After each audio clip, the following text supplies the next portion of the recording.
या good afternoon जी। मेरा नाम ज्योति रंजन नायक एंड मैं लास्ट 15 साल से सेफ्टी डिपार्टमेंट में काम कर रहा हूँ एंड इंडस्ट्रियल सेक्टर में मेरा 15 साल का एक्सपीरियंस है।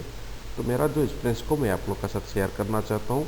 आज हम लोग ऐसा टॉपिक पर बात करेंगे जिसका नाम है कि वर्क एट हाइट। बिकॉज ये नाम तो सुना सुना लग रहा होगा, बिकॉज इंडस्ट्री में इसका यूजेस बहुत सारा है। तो हम लोग चलिए ये वर्क एट हाइट में क्या हजार्ड रहता है एंड कैसे इसको मिटिगेट करेंगे एंड कैसे हम लोग को खुद को कंट्रोल कर पाएंगे, कैसे जॉब को सेफ जॉब प्रैक्टिस हम लोग काम करेंगे। तो चलिए हम लोग टॉपिक पर चलते हैं।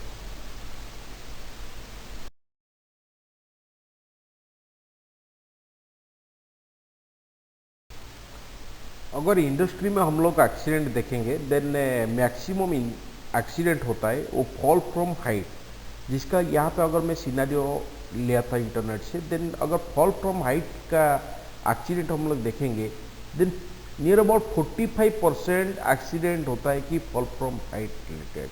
एंड अगर हम लोग सेकेंड हाइट देखेंगे जिसका नाम है कि फॉल ऑफ मटेरियल, तो ये दोनों कहीं ना कहीं जुड़ा हुआ है। ठीक है, दोनों हाइट जो भाई रिलेटेड में भी हुआ होता है। तो अगर हम लोग को फिगर का बात करेंगे देन यहाँ पे कितना 45 प्लस 13, जो कि हमारा 58% एक्सीडेंट होता है work at height job related. क्या होता है वर्क एट हाइट, ये और इंडस्ट्री में डिफरेंट डिफरेंट डेफिनेशन सुनने को मिलता है, लेकिन आज आप लोग का कॉन्सेप्ट में 100% क्लियर करा दूंगा। देखिए, आज पर आईएलओ क्या बोलता है, work at height means work in any place where if there were no precaution in place a person could fall a distance liable to cause personal injury. अगर कहीं पर आप गिर सकते हैं, अगर ऊंचाई में काम करें, वो में भी 1 मीटर हो सकता है, 1.5 मीटर हो सकता है, 2 मीटर हो सकता है, 3 मीटर हो सकता है, जहाँ पर आपका प्रॉपर प्रिकॉशन नहीं लिया गया है वहाँ पे आप गिरने का चांसेस है, तो उसको आप वर्क एट हाइट कंसीडर करना पड़ेगा। क्लियर। लेकिन इसको बहुत सारे इंडस्ट्री में इसको एक स्टैंडर्ड प्रिपेयर करके रखा गया है कि हाइट वर्क मीन्स आप एबव का अगर 1.8 मीटर से ऊपर काम करेंगे then it is considered work at height. And बहुत सारा इंडस्ट्री में ऑल्सो इसको कंसिडर किया गया है 2 मीटर से ऊपर काम करेंगे तो इसको वर्क एट हाइट। इसका कॉन्सेप्ट यही बोलता है, एक्चुअली हम लोग का जो फुल बॉडी हार्नेस रहता है वो आगे हम लोग देखेंगे, बात करेंगे डिटेल्स में।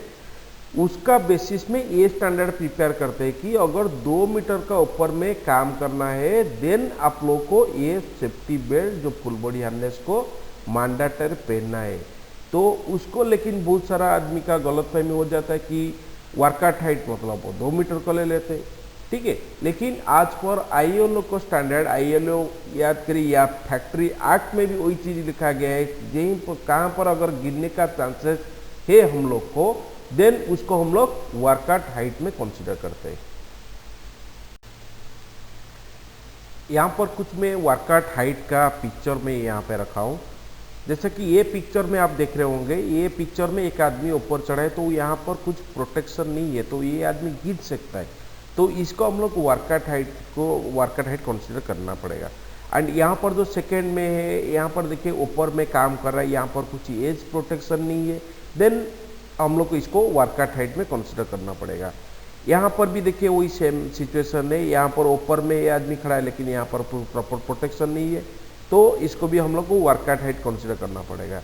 ये जो फ्लोर ओपनिंग है इस एरिया में मान लीजिए कि उसका आसपास में कोई काम कर रहा है, वो आदमी उधर नीचे गिर सकता है। अगर गिरने का चांसेस है देन हम लोग इसको कंसीडर करेंगे वर्क एट हाइट। लेकिन अगर हम लोग को यहाँ पर परमानेंटली एक रेलिंग प्रोवाइड कर दिए एंड तो ये हम लोग का वर्क एट हाइट में कंसीडर नहीं आएगा। जैसे हम लोग को यहाँ पे मान लीजिए कि वाल खड़ा कर दिए, वो 2 मीटर का वाल, तो ये वर्क एट हाइट और नहीं रहेगा, बिकॉज यहाँ पे गिरने का चांसेस टोटल 0 हो गया। क्लियर।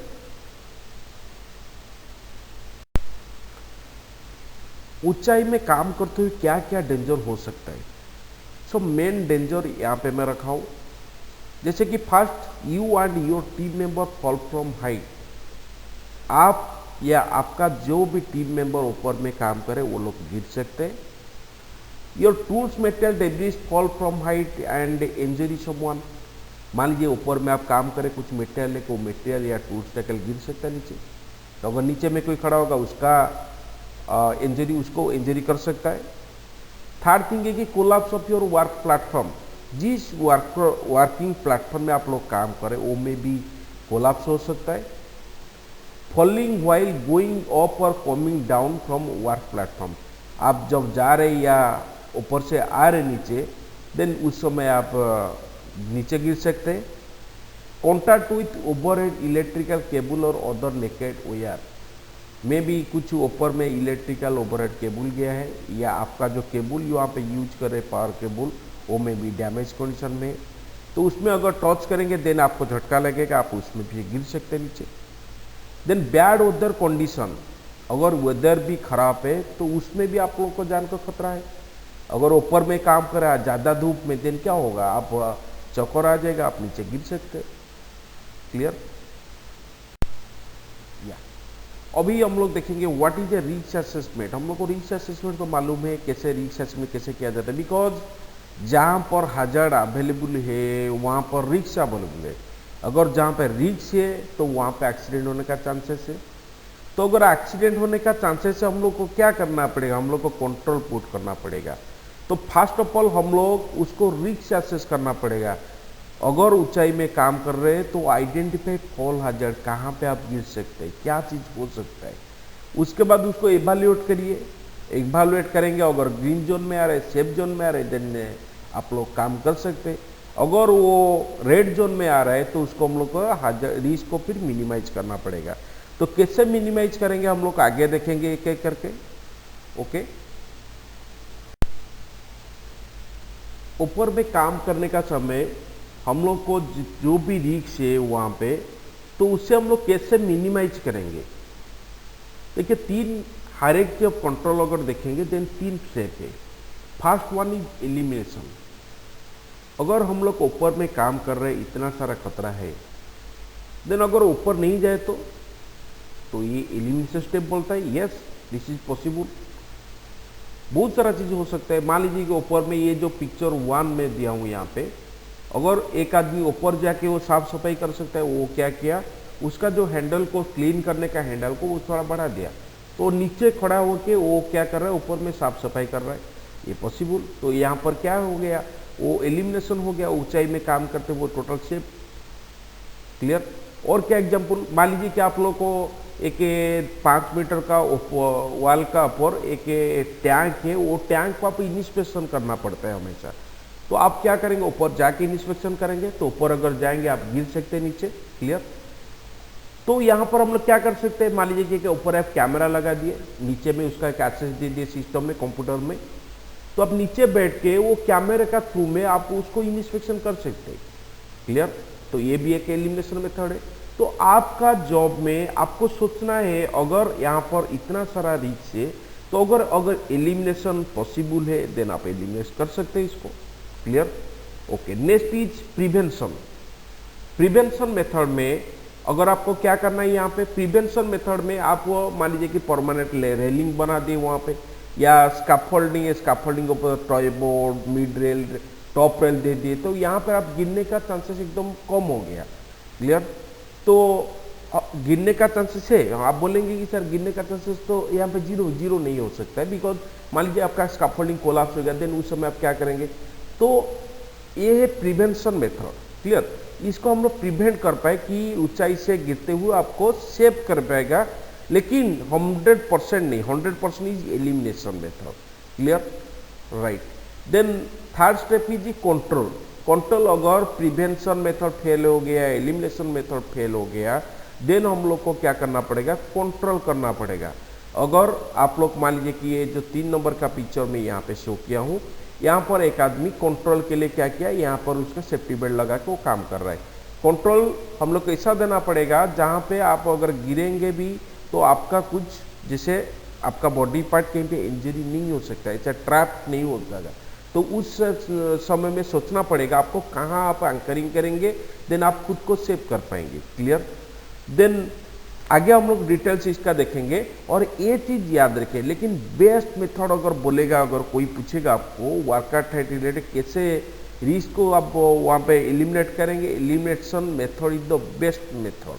तो हमेशा सोचिए, बिकॉज ये ओनली इंडिया का प्रॉब्लम नहीं है, हर कंट्री का ही प्रॉब्लम है। हर कंट्री में मैक्सिमम एक्सीडेंट होता है कि वर्कआउट हाइट रिलेटेड। तो इसीलिए इसका हम लोग को प्रिकॉशन लेना बहुत जरूरी है। तो try to implement the elimination method, it is the best method to save your people. Clear? चलिए हम लोग नेक्स्ट स्लाइड में चलते हैं। यस, अभी हम लोग देखेंगे कि वर्किंग प्लेटफॉर्म, जो वर्किंग प्लेटफॉर्म में आप लोग काम करेंगे उसका विड्थ कितना रहना चाहिए, ये भी सबको एक कन्फ्यूजन क्वेश्चन है। इसका एक्चुअली ये स्टैंडर्ड है, ओनली अगर वर्कमैन वहाँ पे काम करेंगे then 600 mm is sufficient. And अगर मेन टूल्स एंड कुछ मेटेरियल आप वहाँ पे रखेंगे देन इसको 900 हम लोग को लेना पड़ेगा। अगर main tools material and wheelbarrows अगर हम लोग लेंगे देन इसको 1200 mm तक हम लोग विड्थ मेंटेन करना पड़ेगा। क्लियर? एंड अगर गार्ड रेल का हम लोग बात करेंगे then height of the top rail हमेशा 900 mm टू 1200 mm तक लिया जाता है। एंड ये भी आपका है कि बहुत सारे इंडस्ट्री में 1 मीटर स्टैंडर्ड मेंटेन करके रखे। क्लियर? एंड अगर मिड रेल का बात करेंगे देन इसका मिडिल में वो रहेगा, वो मे बी 0.5 अप्रोच 0.5 मीटर में वो मिड रेल रहता है। एंड टॉयगर का अगर बात करेंगे देन 150 mm हाइट मिनिमम रहना चाहिए, बिकॉज अगर छोटा छोटा मेटल आप रोल होके नीचे गिरने से ये आपको सेव करेगा टॉयगर। क्लियर? फॉल से फॉल को कंट्रोल करने के लिए हम लोग जो सेफ्टी बेल्ट यूज करेंगे उसका 3 स्टेप है। फॉर ABC मेथड बोलते हैं उसको। ठीक है? तो ये फॉर एंकरेज, यहाँ पर जो पिक्चर में दिया गया है, right, this is the anchorage. Anchorage point इसको बोलते हैं। अगर आप सेफ्टी बेल्ट पहने लेकिन इसको कहीं पे एंकरिंग नहीं किए, हुक को यहाँ पे लॉक नहीं किए, देन इसका फायदा ही कुछ नहीं है। अगर आप गिरेंगे डायरेक्ट बेल्ट का साथ ही गिर सकते, राइट। तो ये पर्सन आपको सेव करेगा। तो ये हमेशा इतना लोड कैपेसिटी आपको लेना, आपका बॉडी का वेट को लेना चाहिए जो कि इनकेस आप गिरेंगे then it will save to you. Clear? Then बहुत सारे इंडस्ट्री में इसको कुछ स्टैंडर्ड भी रखा गया है, जिसे अगर ये एंकरेज पॉइंट का हम लोग बात करेंगे then 2000 kg minimum weight capacity लेना चाहिए। आप बोलेंगे सर 2000 kg कोई हो सकता है क्या? बिकॉज अगर आप सोचिए ऊंचाई में काम करते हुए अगर आप नीचे गिरेंगे देन वहाँ पे W = mgh आपका वेट जो होता है वो मल्टीप्लाई हो जाता है gravitational constant at the height of the distance. Clear? तो इसीलिए इसको के स्टैंडर्ड फिक्स किया गया है जो कि 2000 kg तो वेट कैपेसिटी लेना चाहिए, उस जगह में आपको एंकरिंग करना है। क्लियर? अगर कहीं पे एंकरिंग नहीं दिया, पॉइंट नहीं है सर, वहाँ पे हम लोग क्या करेंगे, ये क्वेश्चन भी आपका माइंड में आ सकता है। वहाँ पर देखिए टेम्पररी लाइफ लाइन बनना पड़ता है। ये जो एक पिक्चर में राइट साइड में दिया हूँ, यहाँ पर देखिए ये जो दोनों पोल का बीच में दोनों एंकरेज पॉइंट का बीच में एक वायर ऐसा लगाना पड़ता है जिसको बोलते हैं लाइफ लाइन। क्लियर? ये लाइफ लाइन में आप यहाँ पे एंकरिंग करके अभी जा सकते हैं। क्लियर?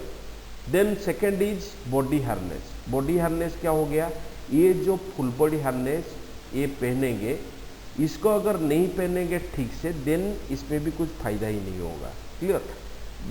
आप बोलेंगे सर ये बॉडी हार्नेस नहीं पहन कर अगर हम लोग को बेल्ट में लगा देंगे तो क्या होगा? बेल्ट में लगाने से क्या होगा, ये जो अगर इनकेस आप गिर जाएंगे देन आपका बेल्ट पर्सन ये ऊपर चला जाएगा, आपका दोनों लेग एंड हेड पार्ट, ये दोनों पार्ट क्या हो गया है, वो डाउनवर्ड होकर रहेगा।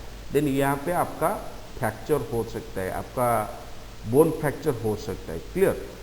एंड ये फुल बॉडी हार्नेस में क्या है, फुल बॉडी हार्नेस इसमें total equally force sub direction में आपका बॉडी में डिवाइड किया गया, लाइक आपका लेग, आपका हैंड एंड आपका टोटल बॉडी का वेस्ट, चेस्ट, ये और पार्ट को इक्वली डिस्ट्रीब्यूट करके एक पॉइंट में लोड को फिक्स करता है, जहाँ पे पीछे में, जिसको हम लोग डी रिंग्स बोलते हैं, वहाँ पर वो फिक्स करता है। क्लियर? तो अगर वहाँ पे आप लॉक करेंगे देन टोटल आपका बॉडी को वहाँ पे कंट्रोल कर रखते हैं, देन आपका किसी एक पार्ट में इंजरी नहीं पहुँचा सकता है। क्लियर? तो इसीलिए body harness is the important also. And third point is component. Clear? Component और बहुत सारे में कनेक्टर ही बोलते हैं। कंपोनेंट में क्या है, ये जो कनेक्टर दिया गया है, इसको अगर ये सही नहीं रहेगा, इसको लैनेट बोलते हैं। एंड बहुत सारा जगह में भी हम लोग का शॉक ऑब्जर्वर सिस्टम भी इसमें लगा रहता है। क्लियर? तो ये शॉक ऑब्जर्वर भी उसका लिए मैं अलग वीडियो बना दूंगा। क्लियर? तो ये अभी बस याद रखिए, ये इसको बोलते हैं कनेक्टर। अगर ये कनेक्टर भी आपका सही नहीं रहेगा देन ऑल्सो इसका कुछ फायदा नहीं है, बिकॉज ये एंकरेज पॉइंट है आपका बॉडी हार्नेस, ये दोनों में जॉइंट तो करता है ये पार्ट। अगर ये पार्ट भी आपका खराब है then also it's danger for you. Clear?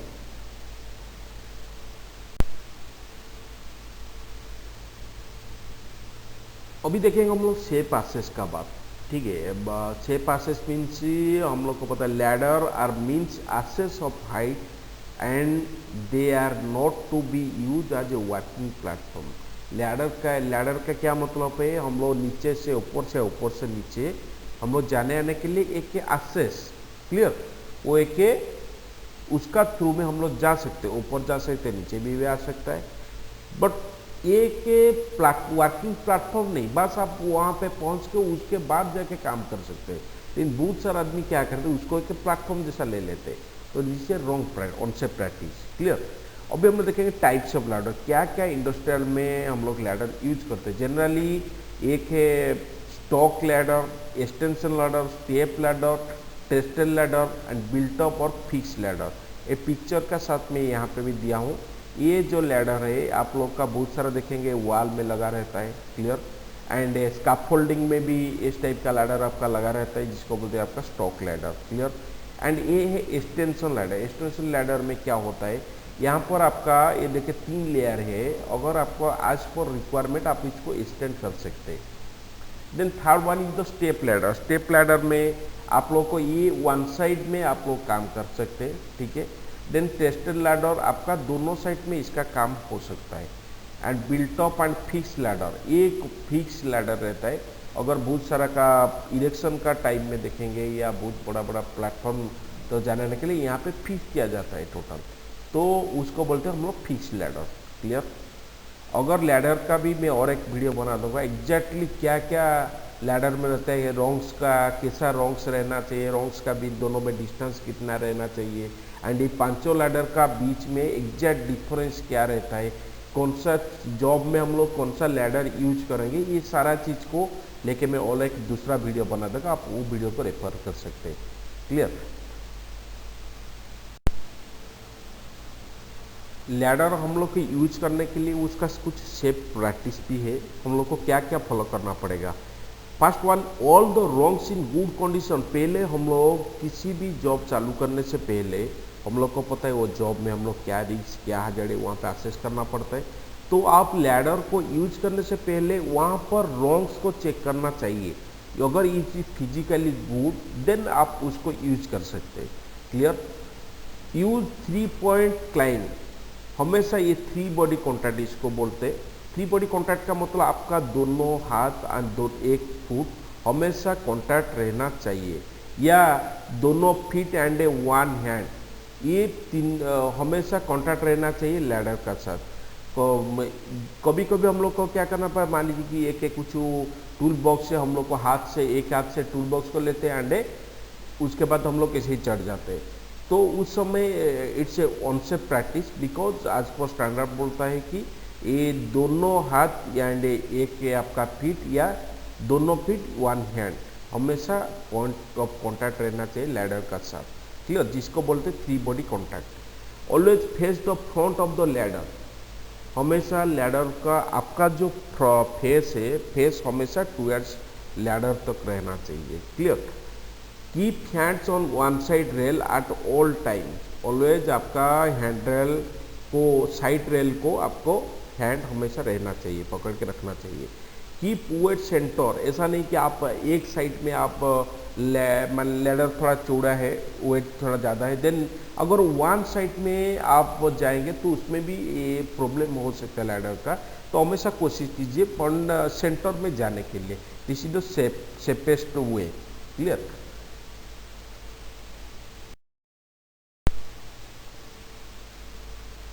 And भी और एक स्टेप भी है, वो स्कैफोल्डिंग। जैसे हम लोग लैडर का भी इस्तेमाल करना पड़ता है, ऐसा स्कैफोल्डिंग भी जरूरत पड़ता है। स्कैफोल्डिंग क्या होता है? एक टेम्पररी स्ट्रक्चर होता है दैट सपोर्ट्स वन और मोर platform, supports workman, plant and material during construction, maintenance and repair job में।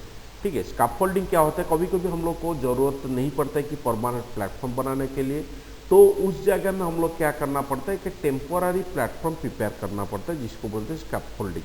क्लियर। स्कैफोल्डिंग का देखिए बहुत बड़ा सा मतलब सब्जेक्ट है, तो अगर आपको इसको डिटेल्स इसमें जानना है देन आप मुझे कमेंट बॉक्स में कमेंट करिए, सो दैट मैं स्कैफोल्डिंग के लेके और एक वीडियो लेके स्कैफोल्डिंग का आपका पास आऊँगा। ठीक है। तो वो वीडियो में आप डिटेल्स में डिस्क्राइब करो स्कैफोल्डिंग में क्या क्या पार्ट रहता है, कैसे चेकिंग करेंगे स्कैफोल्डिंग, स्कैफोल्डिंग को कौन चेक करेगा, स्कैफोल्डिंग का क्या क्या पार्ट हम लोग वेरीफाई करेंगे, कितना वेट कैपेसिटी लेगा, ऐसा बहुत सारा चीज़ स्कैफोल्डिंग का अंदर है। आज हम लोग थोड़ा बेसिक आइडिया इस टॉपिक पर ऊपर ले लेंगे। जैसे कि स्कैफोल्डिंग के नीचे एक बेस प्लेट रहता है एंड सोल प्लेट रहता है, क्रॉस ब्रेसिंग, ये फोटो में भी कुछ आपको क्लैरिटी में भी हो सकता है, cross bracing and runner, ledger and barrier and pole post standard and top rail, mid rail, toe guard and ladder, ये सब चीज़ रहना चाहिए स्कैफोल्डिंग में। हम लोग को जॉब को जाने से पहले ये सारा चीज़ को थोड़ा सा वेरीफाई करना पड़ेगा कि अगर ये चीज़ अवेलेबल है देन हम लोग को सोच सकते हैं कि हाँ it's a good. And also one thing is more important, जो कि है टैगिंग सिस्टम। आगे हम लोग देखेंगे टैगिंग सिस्टम कैसा रहता है। क्लियर। देखिए स्कैफोल्डिंग यूज करने से पहले आप लोगों को हमेशा एक ग्रीन टैग देखना चाहिए। बहुत सारा इंडस्ट्री में इसको क्या है, 3 टैग मेंटेन किया जाता है, red, yellow and green. Red tag for its not ready for use. Clear. Red tag का मतलब अगर ये स्कैफोल्डिंग यूज नहीं है, इसको यूज नहीं करना, देन इसको रेड टैग दिया जाता है। अंडर कंस्ट्रक्शन, अंडर कंस्ट्रक्शन के लिए भी एक येलो कलर का टैग भी उसमें यूज किया जाता है। क्लियर। एंड एक ग्रीन कलर का टैग जब रहेगा उसको बोलते हैं कि रेडी फॉर यूज। तो हमेशा आप स्कैफोल्डिंग को जाने से पहले आप एक ग्रीन टैग को देखना पड़ेगा कि अगर ग्रीन टैग अवेलेबल है, एंड ऑल्सो आप लोग को भी खुद से वेरीफाई करना पड़ेगा ये सही है या गलत है। अगर आपको कहीं पर भी गलत लगा या कोई पार्ट मिसिंग है या प्रॉपरली उसको क्लैंपिंग नहीं किया गया है, देन आप उस स्कैफोल्डिंग में यूज नहीं करके, उससे बेटर होगा उस स्कैफोल्डिंग का जो भी सुपरवाइजर है उससे आप बात करके उसको फिर रेडी करा सकते हैं। क्लियर। तो अगर स्कैफोल्डिंग में देखिए ये जो टैगिंग कराना है वो स्कैफोल्डिंग वो कॉम्पिटेंट पर्सन रहता है, तो वो लोग आके वो टैगिंग करेंगे। अगर इसमें आप डिटेल्स में जाना है तो स्कैफोल्डिंग का वीडियो आपको देखना पड़ेगा। ठीक है। राइट। तो हम लोग को पता है कि और ऊपर में क्या हो सकता है, ऊपर में इलेक्ट्रिक शॉक में भी लग सकता है। इलेक्ट्रिक शॉक अगर लगेगा देन आप अनबैलेंस होकर नीचे गिर सकते हैं। क्लियर। तो you can fall from height due to electrical shock, ये हो सकता है। Wet condition increases risk of electric shock, अगर ये वेट कंडीशन होगा देन ये ज़्यादा इलेक्ट्रिक शॉक लगने का चांसेस है। तो हम लोग कैसे इसको मिनिमाइज करेंगे? First thing, keep safe distance from overhead light cable. अगर आसपास में कहीं पे केबल गया है, पावर केबल गया है, इलेक्ट्रिकल लाइन गया है, देन उसमें हमेशा सेफ डिस्टेंस मेंटेन करके रखिए। Then inspect all power tools before use. आपका जो भी टूल्स टैकल है, सपोज आप कुछ पावर टूल्स यूज कर रहे हैं, देन उसका में भी बॉडी शॉर्ट हो सकता है। तो आप ऊंचाई में काम करें, अगर उसमें बॉडी शॉर्ट है आप उसको चालू कर दिए, देन वहाँ पे क्या हो सकता है, आपको झटका लगेगा, इलेक्ट्रिक शॉक लगेगा, देन आप नीचे गिर सकते हो उसमें से। Right. Then check all the wire that touch your scaffolding are insulated. Right. ये बहुत इंपॉर्टेंट फैक्ट है, बिकॉज जो भी केबल आपका स्कैफोल्डिंग में कनेक्टेड है या पास में गया है वो हमेशा प्रॉपरली इंसुलेटेड होना चाहिए। अगर नेकेड वायर होगा तो क्या होगा, आपका स्कैफोल्डिंग को वो चार्ज कर सकता है। क्लियर। तो हम लोग को इलेक्ट्रिसिटी से बचने के लिए ये सारा चीज को मेंटेन करना पड़ेगा। देन और एक खतरा भी है जो कि वेदर। आप बोलेंगे वेदर सर इतना, यस वेदर में भी बहुत सारा खतरा है। बिकॉज मान लीजिए कि समर सीजन में आप लोग काम कर रहे हैं, work at very hot condition can lead to dehydration, right. अगर ऊंचाई में काम कर रहे और समर का मौसम में बहुत ज़्यादा टेम्परेचर होने के कारण देन वहाँ पे डिहाइड्रेशन हो सकता है, डिहाइड्रेशन होकर आदमी गिर सकता है नीचे, right. Then second one, the work at height in windy and rainy condition outdoor increases risk of scaffold collapse, lightning strikes. अगर आपका ज़्यादा हवा लगा एंड कंटिन्यूसली रेन का वजह से आप लोग का स्कैफोल्डिंग कोलैप्स हो सकता है, right. Then third is windy and wet condition increase risk of tools and material debris falling down, injury someone below, right. अगर आपका ज़्यादा विंडी एंड वेट कंडीशन होगा देन उस समय क्या है, ज़्यादा खतरा है कि चांसेस है कि स्लिप होकर मेटल गिरेगा, राइट। तो अगर वहाँ पे गिरेगा, नीचे कोई होगा, उसका सर पे लग के उसका कुछ इंजरी हो सकता है, राइट। तो इसको हम लोग को मिनिमाइज कैसे करेंगे? Ask your supervisor regarding taking breaks in to hot weather, right. अगर हॉट वेदर में काम कर रहे देन आपका सुपरवाइजर को बोलिए कि इसको ब्रेक करेगा। मतलब मान लीजिए कि जैसे गवर्नमेंट का भी कुछ गाइडलाइंस आता है ना, जो समर मौसम में 7 से 11, ठीक है, या उसके बाद जाके 3 से 5 ऐसा कुछ शेड्यूल प्रिपेयर कर देते, उस टाइप का शेड्यूल आप प्रिपेयर करेंगे। Clear. Keep enough drinking water in hot condition. अगर हॉट कंडीशन है देन आप एनफ ड्रिंकिंग वाटर वहाँ पे रखिए। Avoid work at height in windy and rainy condition, ये तो मैं बोल चुका हूँ ऑलरेडी। अगर रेनी एंड वाइंडी कंडीशन है तो आप जॉब को अवॉइड करिए। वाइंडी और wait condition increase risk of tool material debris falling, injury someone below, right. ये भी बात हो चुका है। When resuming work after heavy wind and rain always confirm the stability of scaffold with your supervisor. Clear. तो अगर आप लोग का मान लीजिए कि बारिश हो रहा है या ज़्यादा हवा हो रहा है तो उस समय आप काम बंद कर, उसके बाद जब स्टॉप हो जाएगा देन आप जॉब को चालू कर सकते हैं। एंड ये चीज़ भी हमेशा याद रखना चाहिए, अगर कभी भी स्कैफोल्डिंग बना हुआ है, अगर उसके बाद आप लोग का कुछ साइक्लोन आ गया या कुछ थंडरस्टॉर्म आ गया देन उसके बाद आप क्या करेंगे, इसके बाद इंस्पेक्टर करना मैंडेटरी है। बिकॉज उसमें मान लीजिए कि वो ज़्यादा विंड प्रेशर का कारण वो में भी स्कैफोल्डिंग खराब हो सकता है, ठीक है। तो आप जब काम करेंगे उस समय कोलैप्स के नीचे गिर सकता है। Clear. I hope this topic which was cover today that is sufficient for work at height related. And आप लोग को अगर कुछ अलग टाइप का वीडियो चाहिए स्कैफोल्डिंग या आप लोग का लैडर का बारे में डिटेल्स जानना चाहिए देन प्लीज़ कमेंट आप करिए, सो दैट मैं उस टॉपिक को लेके मैं आपका सामने और एक वीडियो प्रोड्यूस कर पाऊँगा। एंड और एक रिक्वेस्ट है आप लोग को, अगर मेरा वीडियो आपको पसंद आता है देन काइंडली सब्सक्राइब कर दीजिए मेरा चैनल को एंड लाइक कर दीजिए, सो दैट मैं किसी भी वीडियो लाऊंगा आप लोग का पास फास्ट पहुंचेगा, ठीक है। Okay, thank you.